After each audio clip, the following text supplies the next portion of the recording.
nobody would have had him work out on a torn meniscus. Well, that's the issue.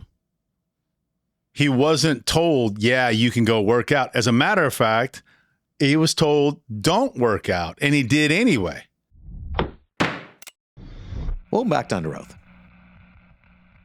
Another football case, but this is different. This is in our wheel well. Well, football has started, so I would imagine that our cases would be football related. No, this is different.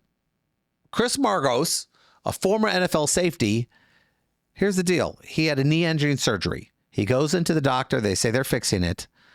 They miss a meniscus tear. He tries to work out again, hurts himself, can't play again. Jury awards $43.5 million, holding Rothman Orthopedics and Dr. James Bradley accountable for failure to address the meniscus tear. $43.5 million. Now, for those who don't know, there are some requirements. This is a medical malpractice case. And a lot of people think, okay, somebody got hurt. They're in a bad situation. Automatically, this exists. But here's the problem. In all medical malpractice cases, you need an expert to testify that the doctor acted unreasonably. So you need an expert doctor to say it was unreasonable, and because of that unreasonable act, this is the why he suffered his damages. It's harder than a regular case. Now, if I we look got to explain a little bit further, just for people who don't do this all the time. Sure. So you have to prove the negligence, and what Jeff just articulated is how you prove the negligence. But you also have to prove that the negligence is what caused the injury, and that's where the problem comes in. And I'll give you the easiest example to understand this. Say I went into a dermatologist and there's a spot under my eye, and on Tuesday I have a doctor look at it. He goes, nope, no problem at all, just a little skin imperfection. Go about your life. Don't worry about it. I worry about it. I don't trust this doctor. The next week I go in, I see a different dermatologist. He goes, oh my gosh, that's skin cancer. We need to take that off right away. Okay. And if that skin cancer had not grown in the week time period that it took from the malpracticing doctor to the the regular doctor who did his job correctly, in that span, if the cancer didn't grow or infect any other part of my body, then even though there was malpractice on that first doctor's part, that didn't cause me any injury. I already had the skin cancer. It already had to be cut out.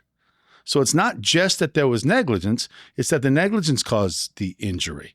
And in this case, that would be a lot harder for a plaintiff like you to prove. Even though that was malpractice from the first doctor, it didn't cause any injury.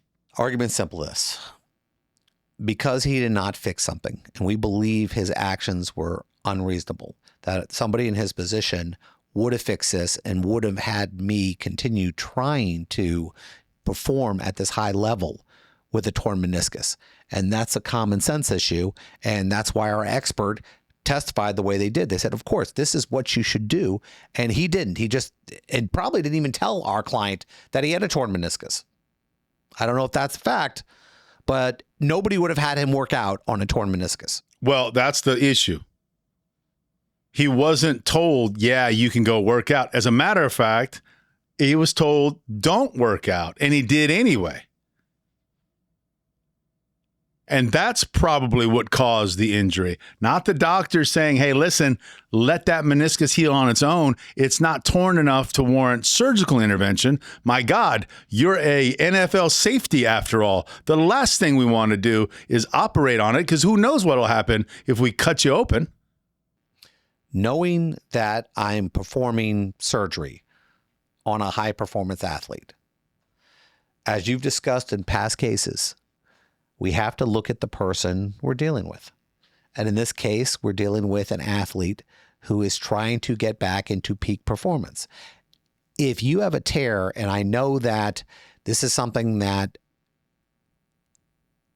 strenuous activity would negatively affect, then I have to make sure it's taken care of. And obviously the jury in this case believed in me. Yeah. The jury believed that they had a chance to reward one of their favorite NFL stars. That's what they believed.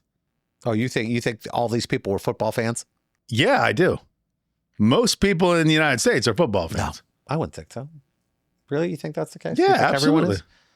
I don't know. You drive by any sports bar? You drive by anything? Really, people still go any to sports place that bars? has a TV on Sunday afternoon, what's on? I don't think we care anymore. Football. I think we care about TikToks and Reels. I mean, most people I know, I think at a certain age, you think it's more on the lines of men in their 40s and 50s and 60s? I think 20-year-old men care about football now? 20-year-old men? Yeah, absolutely. Really? My son and all of his friends, they cannot wait. All they're doing is talking about football. Well, they play Football, fantasy basketball, football, football, right? basketball. Do What? they do the fantasy leagues? Yeah, of course. Yeah, There you go. yeah. It's about money for them. They all do it. They're on the take. They're on the take. They're on the take. He actually makes some pretty good money. I don't know how he does it. Now, the issue is that it got hurt as he was rebounding. It got worse when he was trying to rehab. As a doctor, It was no. That is an unfair characterization. That was not the defense. The defense position was he worked out his leg when he wasn't supposed to. We had given him, obviously, they had given him time to take off completely, and he didn't listen to it probably because he's an athlete, because he wants to get back on the field and he wants to perform.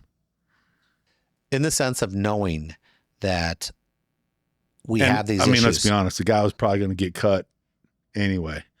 I mean, yeah, I get that if you're a safety for maybe 7, 8, 9, 10 years, $43 million is fair. Who's to say he would have still been on the team the next year? His stats had to have been part of whether or not it was likely he was going to remain on the team, right? One of the things that confuses me about this case is I don't know if his contract was a 1-year contract, a 2-year contract, or a 3-year contract. To give him this money, because if he got hurt on the field, technically he's entitled to that money. So I have a feeling that the contract was limited and they're saying future contracts. Because if you get hurt in a situation like this, you're covered. Being an agent, I know that. They can get rid of you, but they still owe you your money if you got hurt playing the game. For the guaranteed portion of it. If it's not the guaranteed portion. No, it's not. You're right in the sense that there is a certain amount guaranteed, but even regular salary is covered. What's not covered are certain bonuses like how many tackles, how many Super Bowl, if you made the Pro Bowl. Those aren't covered, but your basic salary would be covered in an injury situation.